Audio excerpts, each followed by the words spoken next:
طہارت کسے کہتے ہیں، پاکیزگی کسے کہتے ہیں؟ آیا یہ ہم سب کو جاننا چاہیے یا نہیں جاننا چاہیے؟ واقعی طہارت کسے کہتے ہیں، پاکیزگی کیا ہے، اور نجاست کسے کہتے ہیں؟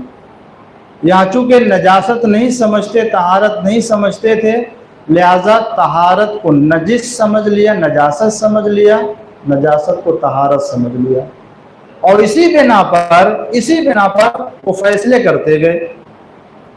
آپ کے یہاں بھی، ہمارے یہاں بھی ہوتا ہے، دیکھا ہوگا، ٹوائلٹ میں چپل ہوتی ہے۔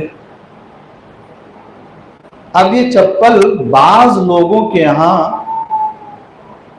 اتنا شدید پابندی ہے کہ یہ چپل ٹوائلٹ سے باہر نہیں آنی چاہیے،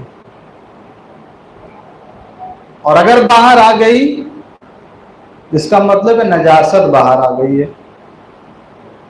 یہ کیا ہے؟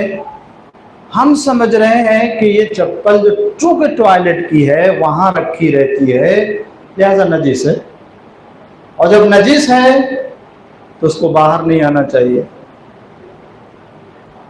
جبکہ آپ سچ بتائیں، اگر کوئی شخص چپل پہن کے وہاں گیا اور اپنا پیر دھل کے آیا اور چپل دھل کے آیا ہے تو کیا اس چپل میں نجاست لگی ہوئی ہے؟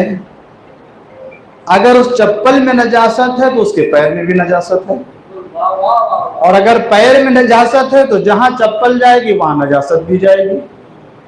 کیوں؟ یہ غلط فہمی صرف اس بنا پر کہ چونکہ یہ چپل ٹوائلٹ میں رہتی ہے لہٰذا نجس ہے، جبکہ نجس نہیں ہے، ہم اسے نجس، اور اس قدر یہ غلط مانا جاتا ہے کہ ایک گھر میں اسے باہر لے کے ہال میں اور باتھ روم میں گھروں میں پہن کے ٹہلنے لگے تو جھگڑا ہوا، جناب یہ نجس ہے، کہا نجس کیسے؟